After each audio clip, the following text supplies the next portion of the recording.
దేవుడు నాశనము చేయాలి అని అనుకున్నప్పుడు యెరికో పట్టణాన్ని దేవుడు ఆ పట్టణం అంతటినీ కూడా ఆయన తుడిపి పెట్టాలి అని అనుకున్నప్పుడు యెరికో పట్టణములో జీవిస్తూ ఉంది. రెండు అంటే శాపగ్రస్తమైన పట్టణములో ఉన్నంటి స్త్రీ. యెరికో పట్టణం ఎటువంటిదంటే శాపగ్రస్తమైనది. ఆ మాట చదువుతున్నాను దేవుని యొక్క మాటలు. యెహోషువ రాసిన గ్రంథము 6వ అధ్యాయము 26వ వచనము, 7వ అధ్యాయము 1వ వచనం. ఆ కాలమున యెహోషువ జనుల చేత శపథము చేయించి వారికి ఇలాగ ఆజ్ఞాపించును, ఎవడు యెరికో పట్టణమును కట్టింప పూనుకొనెనో వాడు యెహోవా దృష్టికి శాపగ్రస్తుడు. 7 మొదటి వచనం చదువుతా ఉన్నా. శపితమైన దాని విషయములో ఇశ్రాయేలు తిరుగుబాటు చేసిరి. అది ఎటువంటిదేనంటే శపితమైన పట్టణము. యెరికో పట్టణం ఎటువంటి పట్టణం అంటే శపితమైనది. నెంబర్ 1 వేశ్య, నెంబర్ 2 శాపమైన పట్టణములో నివసిస్తున్న స్త్రీ, నెంబర్ 3 ఆ పట్టణం మీదకి దేవుని యొక్క ఉగ్రత వచ్చింది. దేవుని యొక్క ఉగ్రత వచ్చింది. ఎలాగ వచ్చిందనంటే ఆ పట్టణంలో ఉన్నది దేనిని కూడా మీరు ఏడ్ చేయకూడదు, ముట్టకూడదు. సమస్తమును మీరు ఏడ్ చేయాలంటే సర్వనాశనము చేయాలి. ఆ పట్టణంలో ఏది కూడా ఏడ్ చేయకూడదు, తీసుకోవడానికి వీలు లేదు. చదువుతున్నాను 7వ అధ్యాయము 1వ వచనము.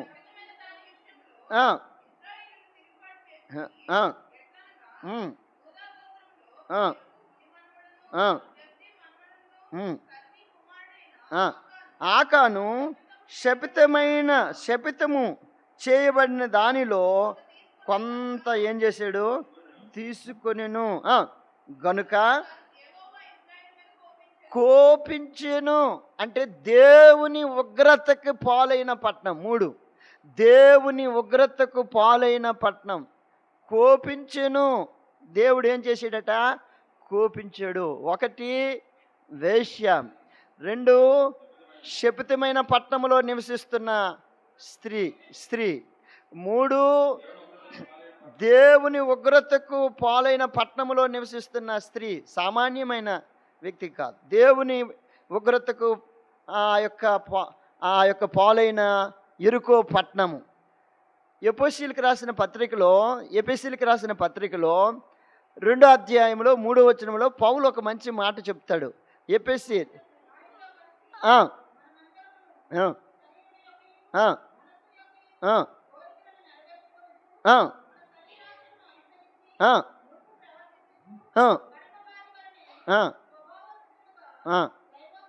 దైవోగ్రతకు ఏమై ఉంటమే అంతే.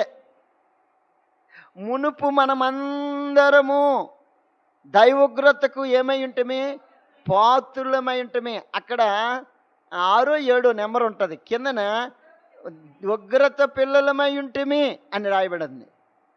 ఏ పిల్లలమాట? ఉగ్రత. 1 వేశ్య జీవితం, ఆమె జీవితం. 2 శపితమైన పట్టణంలో నివసిస్తుంది.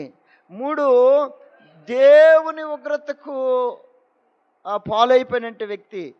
దేవుడు కోపిస్తున్నాడు ఆ పట్టణం మీద. దేవుని యొక్క కోపము ఉంది. దేవుని యొక్క ఉగ్రతకు ఆమె ఏమైపోయింది, పాలై.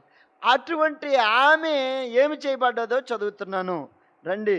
యెహోషువ రాసిన గ్రంథం 2వ అధ్యాయము 2వ అధ్యాయము 10వ వచనము. 2వ అధ్యాయం 10వ వచనము.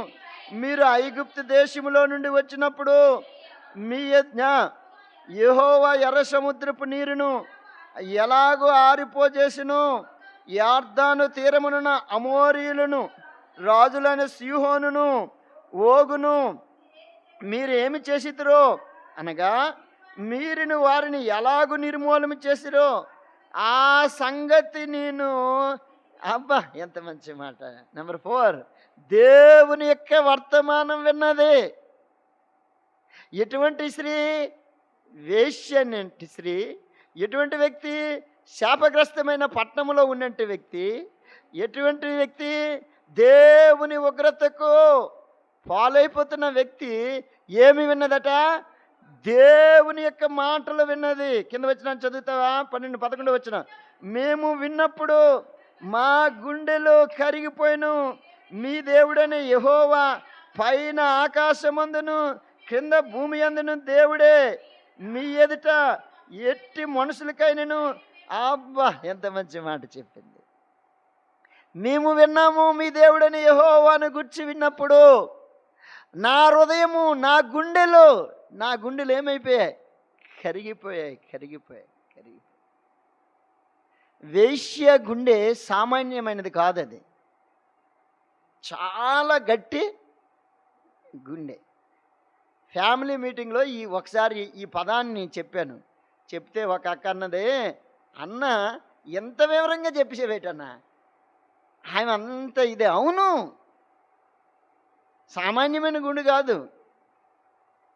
ఆమె అంటుంది, మేము మీ దేవుడైన యెహోవాను గూర్చి నేను ఆ మాటలు విన్నప్పుడు నా గుండె, ఏ గుండెది? కఠినమైనది, రాతి గుండె, కరగన గుండె. అంతేకాదు మూర్ఖపు గుండె, ఒక పనికి అలవాటైపోయిన గుండె. అటువంటి గుండె మారాలంటే చాలా కష్టం. కానీ ఆమె అంటుంది, మేము వినినప్పుడు. ఏమి విన్నది? రోమిలికి రాసిన పత్రిక 10వ అధ్యాయము 17వ మాట చదువుతావు నాన్న. రోమిలికి రాసిన కాగా వినుటి వలన విశ్వాసము కలిగెను. క్రీస్తుని గుర్చిన మాట విన్నది. అంతే. ఏమి విన్నది? క్రీస్తుని. అమ్మో, అలా యేసుప్రభు అంటే ఎంత గొప్ప దేవుడమ్మా. ఎర్ర సముద్రాన్ని ఆయన ఏం చేశాడు? పాయలు చేశాడు. అమోరీయులు రాజులను ఆయన ఏం చేశాడు? హతము చేశాడు. ఈ వర్తమానమేక మేము చెవిలో పడినప్పుడు, ఆ మాటలు వింటున్నప్పుడు ఏమి కలిగిందంటే విశ్వాసం వచ్చింది. ఒకటి, ఎటువంటి వ్యక్తి? వేశ్య. 2, 3, 4 వినేది. 5 విశ్వాసించినట్టు వ్యక్తి. విశ్వాసం వచ్చిందట. మీ దేవుడైన యెహోవాను గురించి మాటలు విన్నప్పుడు, వినుట వలన ఆమె జీవితంలో ఏమి కలిగింది? విశ్వాసము. అందుకనే విశ్వాస పట్టికలో ఈమె పేరు రాశాడు. హెబ్రీయులకు రాసిన పత్రిక 11వ అధ్యాయంలో రాహాబు యొక్క జీవిత చరిత్ర విశ్వాస పట్టికలో రాసుకుంటూ వచ్చాడు. హెబ్రీయులకు రాసిన పత్రిక 11వ అధ్యాయము. హెబ్రీయులకు రాసిన పత్రిక 11వ అధ్యాయమును విశ్వాసమును బట్టి రాహాబను వేశ్య, చాలు, విశ్వాసమును బట్టి రాహాబను వేశ్య. 31వ వచనము. రాహాబను వేశ్య వేగులు వారిని సమాధానముతో చేర్చుకొనిను, అవిధేయులతో పాటు ఆమె ఏమవలేదా? అది గొప్ప సంగతి. ఎందుకయ్యా ఆరాధన చెయ్యాలి అని అంటే, అయ్యా నా జీవితం మంచిది కానీ కాదయ్యా, నేను ఒక వేశ్యను, ఒక శాపగ్రస్తమైన పట్టణంలో నివసించినట్టు వ్యక్తిని.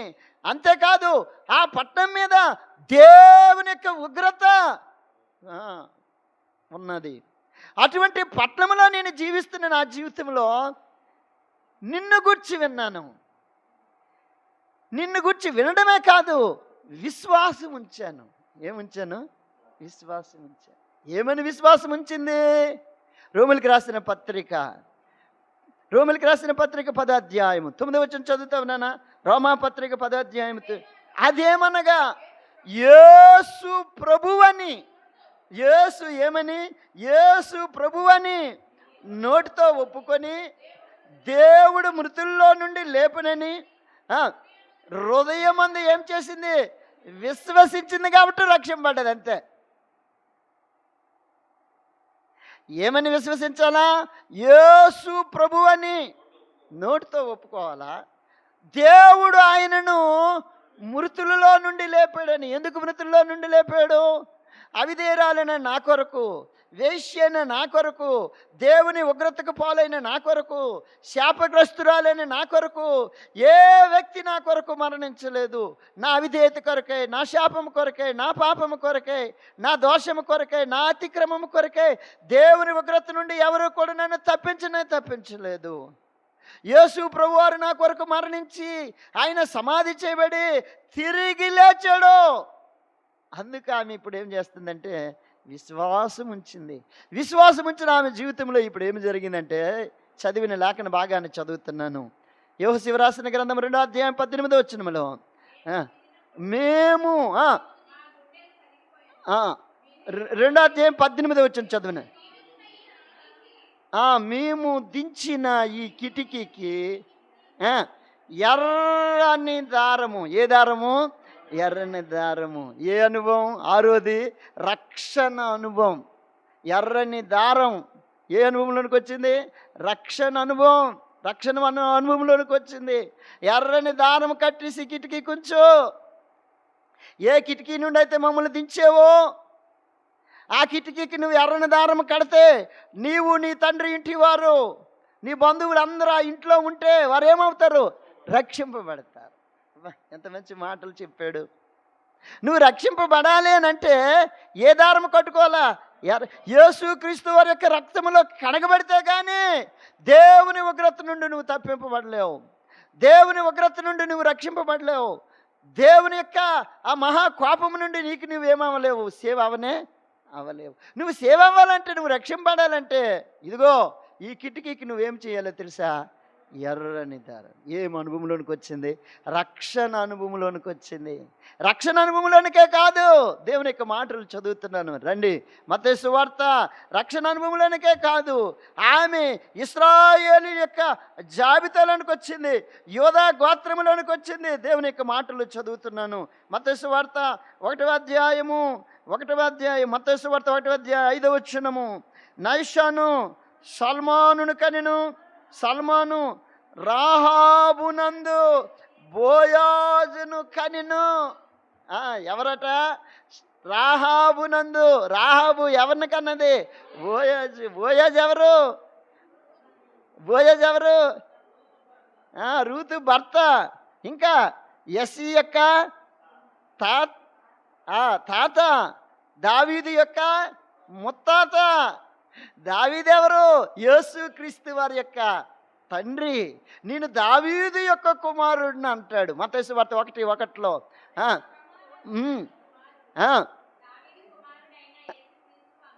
దావీదు కుమారుడు. ఏ కుమారుడట? నేను దావీదుకు కుమారుడిని అనిపించుకుంటానని ఆయన అన్నాడు. ఎంత గొప్ప సంగతి! ఏ లిస్టులోనికి వచ్చింది? ఒక శాపగ్రస్తమైన ఆమె యోధా జనాంగములో చేర్చబడ్డది. 7వదిగా ఏ జనాంగంలో చేర్చబడ్డది నాన్న? యోధా జనాంగంలో. శాపగ్రస్తున్న ఆమె ఏ జనాంగంలోనికి చేర్చాడు? యోధా జనాంగం. ఏ యోగ్యత లేని మనల్ని ఎక్కడికి చేర్చాడు? మనల్ని 1 పేతురు 2వ అధ్యాయము 9వ వచనము. 1 పేతురు 2వ అధ్యాయం 9వ వచనము. చీకటి నుండి అనగా ఆశ్చర్యకరమైన తనవే వెలుగులోనికి పిలిచి మిమ్మల్ని ప్రచురము చేయ నిమిత్తము ఏర్పరచబడిన వంశములోనికి చేర్చాడు. రాజులని యాజక సమూహంలోనికి చేర్చాడు. పరిశుద్ధ జనాంగంలోనికి చేర్చాడు. దేవుని సొత్తైన ప్రజలు. అవ్వా, ఏమి ఆ యొక్క అధికారం దేవుడు మనకిచ్చాడు. దేవుని సొత్తైన ప్రజలు. నిజంగా ఆరాధన ఆరాధన చేయటానికి అర్హులము కాదు. రాహాబు జీవితం ఎటువంటిదో, ప్రభువుని ఎరగక ముందు మన జీవితం కూడా అటువంటిదే, శాపగ్రస్తమైనదే. దేవుని ఉగ్రతకు పాలయ్యవలసినట్టు వారమే. అసలు దేవుని సన్నిధిలో అడుగు పెట్టడానికి ఏ అర్హత లేదు. అన్యులం, దేవుడిని ఎరగనట్టి వారం, దేవుడంటే తెలియనట్టి వారం, అసలు వాగ్దానము లేనట్టి వారం, నిరీక్షణ లేనట్టి వారం, దేవుని ప్రజలము కాము. అయితే ఎలాగ చేర్చబడ్డాం అని అంటే దేవుని యొక్క వాక్యము సెలవిస్తుంది. ఇదిగో రక్షణ పొందిన ఆమె యోధా జనాంగంలోనికి ఆమె ఏం చేయబడ్డది? చేర్చబడ్డది. ఒక అన్యురాలు ఏ లిస్టులోనికి వచ్చింది? యోధా లిస్టులోనికి. నిజంగా మనము అపవిత్రులమే, కానీ దేవుని యొక్క జీవ గ్రంథములో దేవుడు మన పేరుని ఏం చేశాడు? రాసి ఉంచాడు. అందుని బట్టి దేవుడిని ఇప్పుడు ఏం చేయాల? ఆరాధన. అయ్యా, దేవుని ఉగ్రతకు పోలవలసిన నన్ను, శాపగ్రస్తురాలినైన నన్ను, అసలుకి ఏ అర్హత లేని నన్ను ఎన్ని కోలంలోనికి తీసుకొచ్చావయ్యా.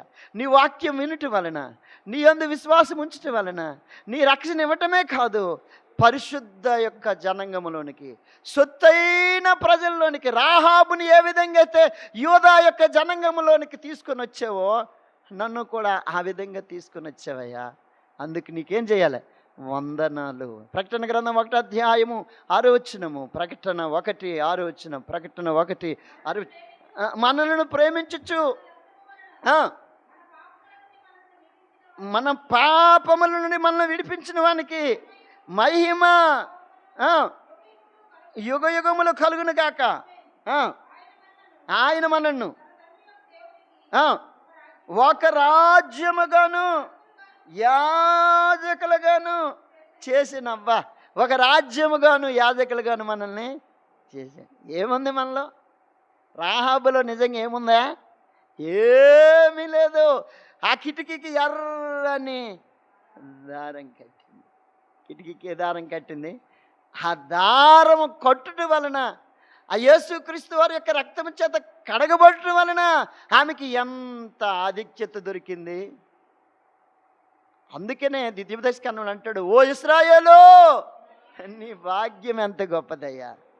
యెహోవా నిన్ను రక్షించని నిన్ను పోలినవాడు ఎవడో. నీ భాగ్యం ఎంత గొప్పది. దేవుని సొత్తైన ప్రజల్లోనికి, పరిశుద్ధ జనంలోనికి ఆయన మనల్ని ఏం చేశాడు? ఒక రాజ్యముగాను మనల్ని చేశాడు. ఆ ప్రభువుని ఆరాధన చేయకుంటే ఎలాగుండిపోతాం? ఆయన స్తుతించుకుంటే ఎలాగుండిపోతాం? ఆయన గణపరచుకుంటే ఎలాగుండిపోతాం? దేవుని యొక్క మాటలు చదువుతున్నాను. ప్రకటన గ్రంథం 7వ అధ్యాయము. ప్రకటన గ్రంథం 7వ అధ్యాయము. దేవుని యొక్క మాటలు చదువుతున్నాను. 9వ వచనం చదువుతావా? 7. నేను చూడగా ప్రతి జనములో నుండి, ప్రతి వంశంలో నుండి, ఆయా భాషలు మాట్లాడేవారిలో నుండి ఎవడును లెక్కింపజాలని గొప్ప సమూహముగా కనబడును. వారికి తెల్లని వస్త్రములు ధరించుకుని వారే ఖర్జూరపు మట్టలు చేత పట్టుకొని సింహాసనం ఎదుటను గొర్రెపిల్ల ఎదుట నిలబడి, సింహాసనాసీనుడైన మా దేవునికి గొర్రెపిల్లకును మా రక్షణకై స్తోత్రమని. చాలు. ఏ విధంగా వాళ్ళు ఆరాధన చేశారట? మాకు రక్షణ ఇచ్చావయ్యా. మాకేమిచ్చా? మాకు రక్షణ. నీవిచ్చిన రక్షణకై స్తోత్రము, స్తోత్రమయ్యా. అందులో ఉంది ఆ పాట, సియోను గీతాల్లో. దేవా స్తోత్రము స్తోత్రమై. చాలు. కాబట్టి ఎందుకని టైం అయిపోయిందని నేను ఈ మాటలు ముగిస్తున్నాను. ప్రభువు మన జీవితంలో ఇన్ని కార్యాలు చేశాడు. అటు ప్రభువుని ఇప్పుడు మనం ఏం చేయాలా? ఆరాధన చేయాలి. ఆమె ఆ కిటికీకి ఎర్రని దారము కట్టెను. ఏ కిటికీ అది? రక్షణ కిటికీ. ఏ కిటికీ? రక్షణ కిటికీ. 1. 2, బైబిల్లో కిటికీలు ఉన్నాయి, బోల్డ్ కిటికీలు ఉన్నాయి. మీరు త్వరగా చదువుతానంటే నేను త్వరగా చెప్పేస్తాను. ఎందుకనంటే ఆరాధనకి టైం అయిపోతుంది కాబట్టి. బైబిల్లో ఏమున్నాయి? బోల్డ్ కిటికీలు ఉన్నాయి. 1 రక్షణ కిటికీ, 2 ప్రార్థన కిటికీ. దానియేలు 6:10 వచనం. దానియేలు 6 అధ్యాయం 10 వచనం. 6 అధ్యాయం 10 వచనం. దానియేలుకు తెలిసినప్పుడు యథాప్రకారంగా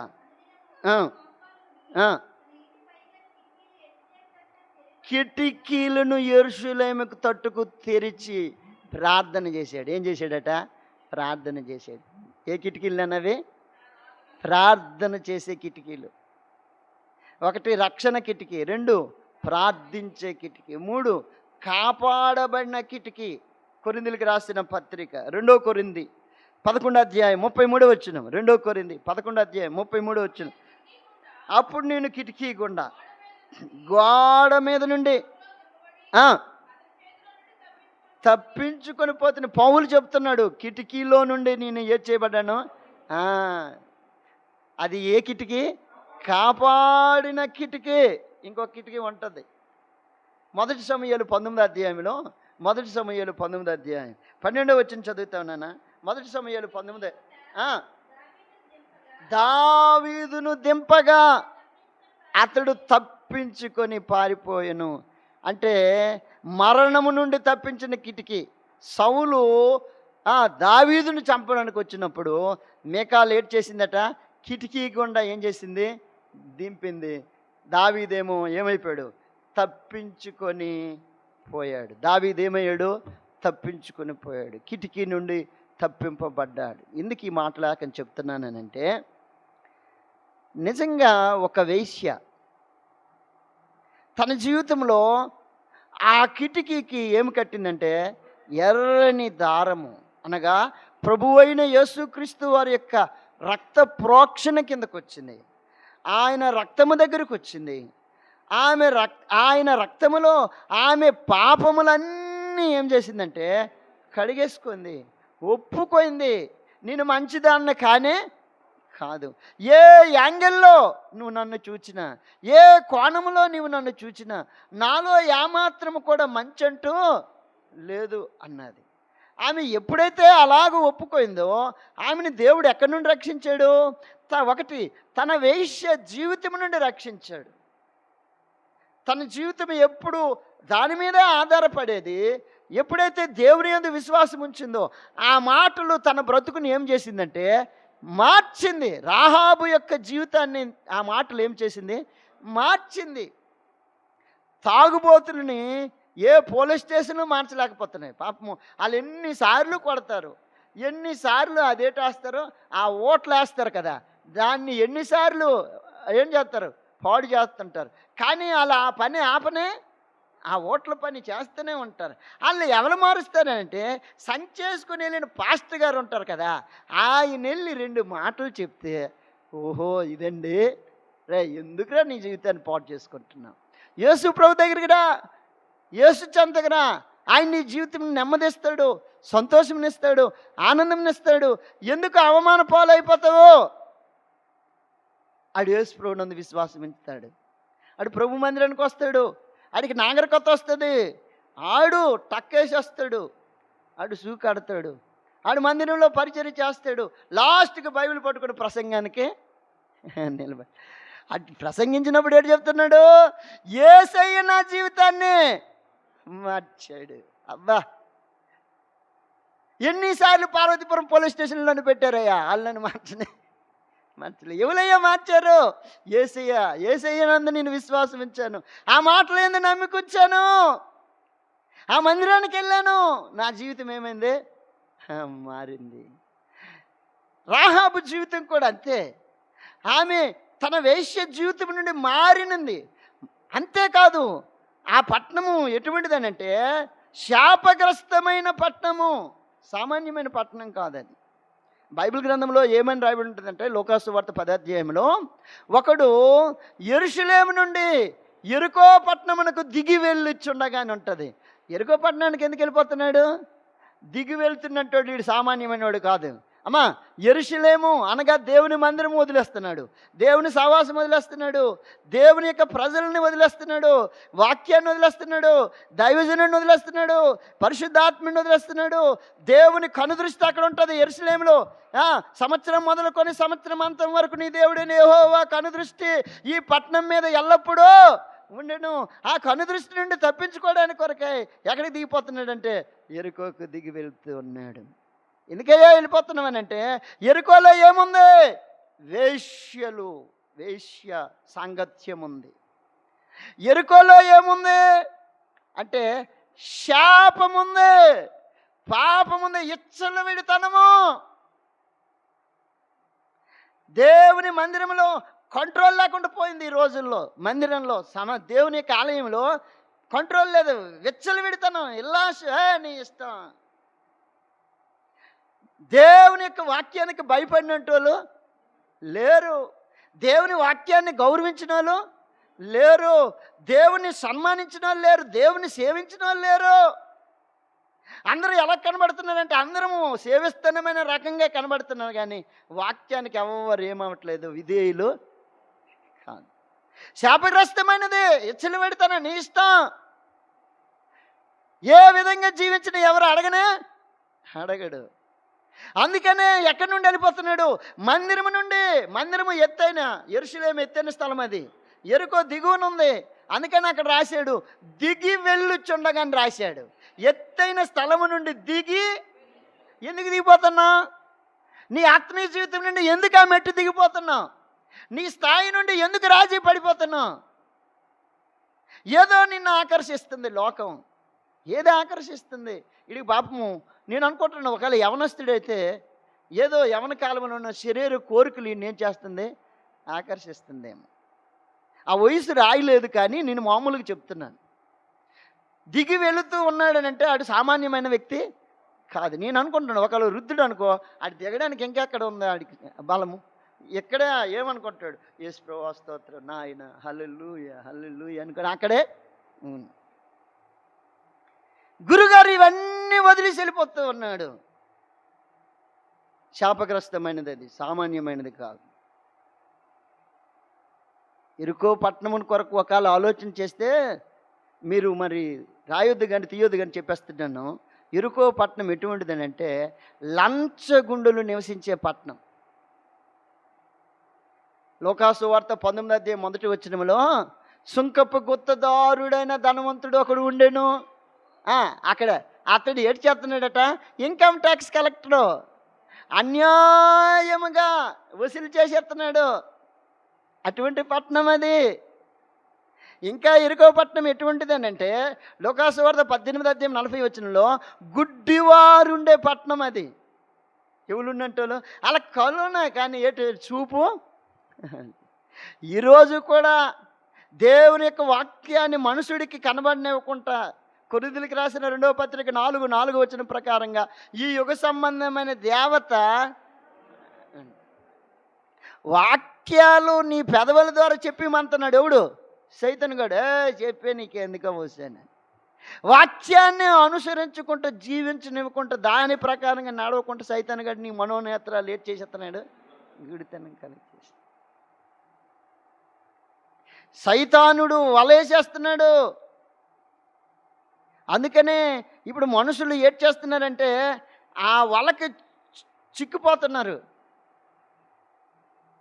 6 నుండి 7 దాకా ఆరాధనట. 6 నుండి, అది చాలా బాగుంది. 6 నుండి ఎన్ని గంటలు? 7 అంతే. ఎంత అబ్బా, ఎంత బాగుంది. 7 నుండి మళ్ళీ 8 దాకా, 8 నుండి 9 దాకా, 9 నుండి 10 దాకా, 10 నుండి 11, 11 నుండి 12 అంతటి క్లోజ్ చేస్తున్నాము. మరలా మా ఆరాధన సాయంకాలం ప్రారంభిస్తున్నాం అన్నాడు. మరలా మా ఆరాధన ఇప్పుడు సాయంకాలం 6 నుండి 7 వరకు ఏడు చెప్తావన్నా, ఏడు చేస్తావన్నానంటే ఒకటే, అందరూ లేచి నిలబడండి. మీ రుమాలు తెచ్చుకున్నారా? తెచ్చుకున్నా. అయితే మీ రుమాలు చేతితో పట్టుకోండి, దాన్ని ఇలాగ దొలపండి, ఇలా తిప్పండి. ఏం విద్యది? ఆరాధనకు వచ్చావా, రుమాలు తిప్పడానికి వచ్చావా? అర్థమవుతుందా? ఒకడు అన్నాడు అక్కడికి వెళ్ళిచ్చి, ఇదేంటండి అలా సినిమాల్లో చేసినట్టు వీళ్ళు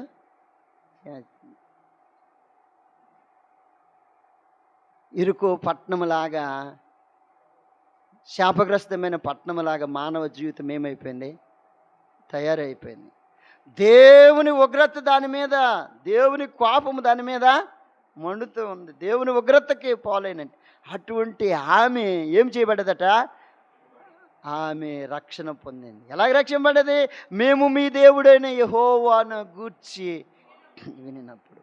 దేవుని ఆరాధన చేసే ముందు ఈ మాటలు మనం దేవుని ఆరాధన, అయ్యా రాహాబు వంటి నా జీవితంలో నీ వాక్యం నా దగ్గరికి వచ్చిందయ్యా, నీ సువార్త నా దగ్గరికి వచ్చిందయ్యా, నీ సేవకుని నా దగ్గరికి పంపించావయ్యా. ఆ వాక్యం వినటం వలన, నీ యందు విశ్వాసం ఉంచటం వలన నీవు నాకు రక్షణ ఇచ్చావయ్యా. నా ప్రతి పాపాన్ని కడిగావు, యేసు రక్తము చేత నన్ను శుద్ధినిగా చేసావు. అంతటితో ఆపిలేదు. 7వదిగా ఏ జనాంగంలో చేర్చాడట? యూదా జనాంగములు, అనగా పరిశుద్ధ జనాంగం. రాజులైన యాజకులు, దేవుని సొత్తైన ప్రజల మధ్యకి నువ్వు నన్ను తీసుకుని వచ్చావు. ఇంత గొప్ప రక్షణ నువ్వు నాకు ఇచ్చినందుకే నీకు వందనాలు అని చెప్పి ప్రభువుని ఇప్పుడు ఏం చేద్దాం? ఆరాధన చేద్దాం. దేవుడి మాటలు దీవించును గాక. ఆమె.